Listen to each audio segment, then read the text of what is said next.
Tony, just what did you see from Chase Dolander tonight, him going up against that lineup?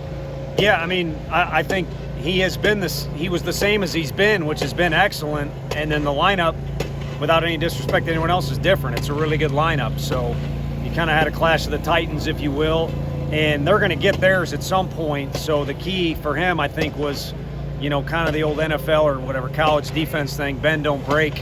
And I thought he did a nice job of that. But he also kind of seemed to pick up a little steam as the game went on, and obviously wanted to stay in the game. Small conversation out there, but he did a great job for us, and it was time to go. And what went into those final 2 innings for him? He was so effective there. I think a little bit of a confidence builder throughout those mid-innings where he was able to get out of some jams has something to do with it. Also our offense was grinding out some at-bats. We didn't have hugely productive innings, but we at least gave him a little bit of a breather there. But, other than that, it's got to be something internal from him because his stuff was good from the get-go, but there was a little something there.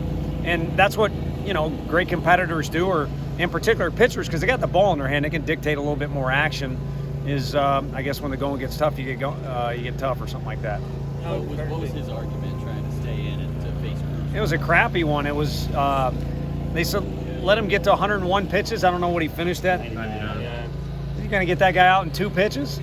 You might hit it into outer space on one of the first 2, but it was what we mapped out and we went with it. And sometimes you can get yourself into trouble doing that. But we were kind of trying to go on the fly as the game went on because it's chaos time of year with the tournament and all. And like the way we did it. I mean, Mark did a nice job. Take a single against that guy any day of the week.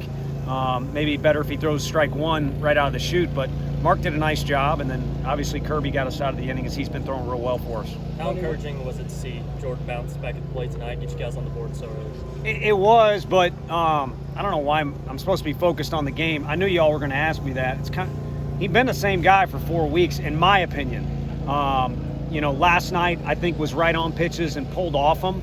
Other than that, a couple balls at Starkville were absolutely scorched. He just didn't get anything out of them. A couple big home runs. I said it last night, so he's fine. He's filling a big presence in that lineup. So, either him or Drew or Jake Rucker for us last year. I mean, Seth, all he's got to do is draw 1 walk or get on base, hit by pitch 1 time. Each guy you can quantify a quality day different for each.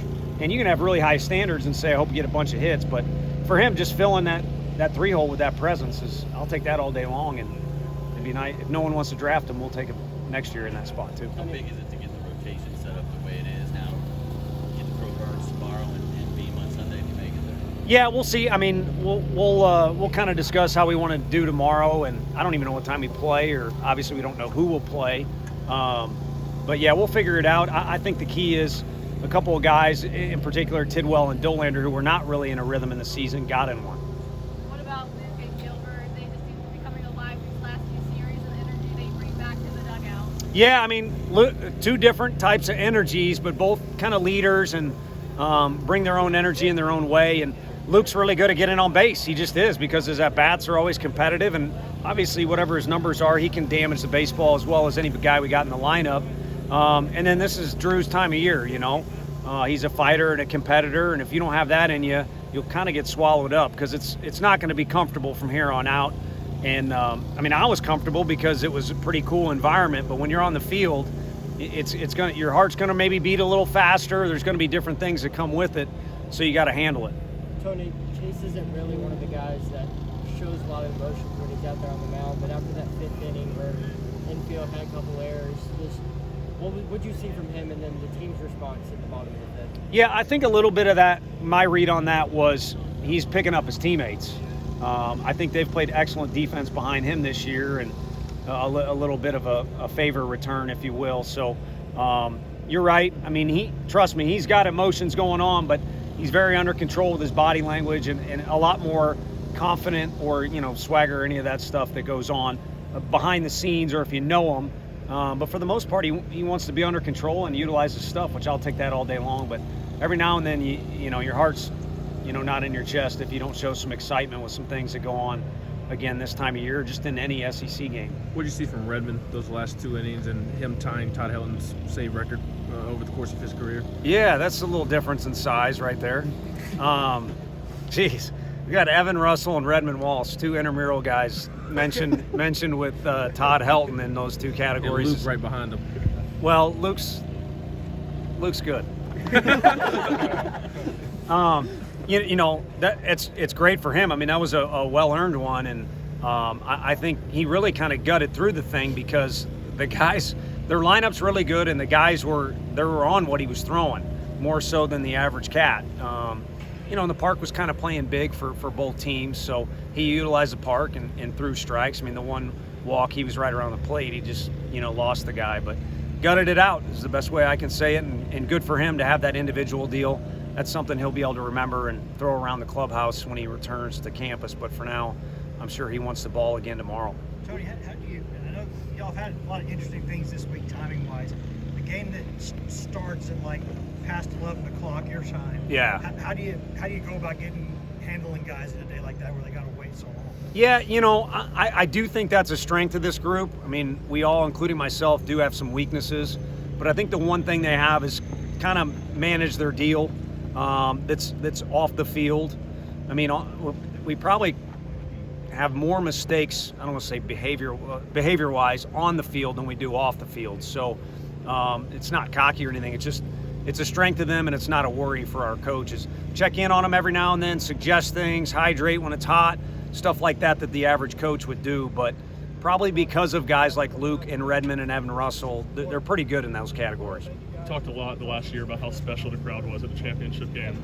On a Friday night for Tennessee fans to kind of go toe for toe with a fan base that always is well represented here. How cool was that to see? It was awesome. You know, we come out of the locker room and it's tough. You want to stay out of the team's way, and then last night our guys were way too slow getting out of the dugout. You know, we're all in the elevator together. There's some awkwardness that happens, but the one thing you got to concern yourself with is you only got 30 minutes to kind of roll into the next game. So I hustled out here on the field, and I was kind of shocked, you know, just at how many people were here in general, and then how many fans we had, and then it was good. They were all kind of on our side. So it was all both sides. I mean, I said it in my in-game interview, you know, two pretty cool different cultures. I've been in both states a lot in my life now, and both very different, but both pretty cool. I hope Tennessee don't mind me saying that. So to have them all here kind of shows you what the SEC's got going, but also what these two schools have. How did the atmosphere tonight rank in games that you've been a coach at here at Tennessee? Oh, I don't know. That's tough. It's different because it's almost kind of that neutral site thing. I mean, when I was younger, bragging rights was the thing. It was fighting Illinois against Missouri in basketball, and you kind of had 50-50 down the line, both sides had equal amount of fans, and they were into it nonstop, and it reminded me of that. So I don't know where it would rank baseball-wise, but it reminded me of, I guess, some good childhood stuff. You guys headed to the semifinals. You're going to play a team that you've seen before, either LSU tonight or Kentucky. Just what did you learn from LSU, and then what are you expecting out of the semifinals? Yeah, I mean, incredibly talented. We knew that last year when we played them. There's a lot of familiar faces. Granted, there's a new coaching staff, and there are some guys that are different, but they've got guys like the guy who finished the game. That's pretty dang good, especially I know he didn't throw the way he wanted to last time we saw him. He's improved. And then the guys at the plate, they're just, like I said, a lot of familiar faces from last year that did a lot of damage, not just in Knoxville, the games we played them, but other places too. So they got a good arsenal in that lineup for sure, regardless of who's healthy and who's not. One more for Coach. At least statistically, their lineup is very comparable to yours. Just what do you remember about Chase and the way he attacked your guys in the fall, and what do you think it is about him that kind of allows him to handle a lineup that potent with so much success? I think different. I mean, our guys benefit from things like we've got a bunch of left-handed pitchers, but also we've got a bunch of guys with big stuff, and it makes our hitters better. And then you can flip it too. And I mean, Doe did not attack our hitters like he did tonight. I mean, he's a different guy than he was in the fall. Not that he was bad in the fall, but I think having to navigate his way through, even if we split the lineups in two, and some days we stacked it against him, it helps him prepare for this. There's no question. So I like the fact we got some depth on both sides.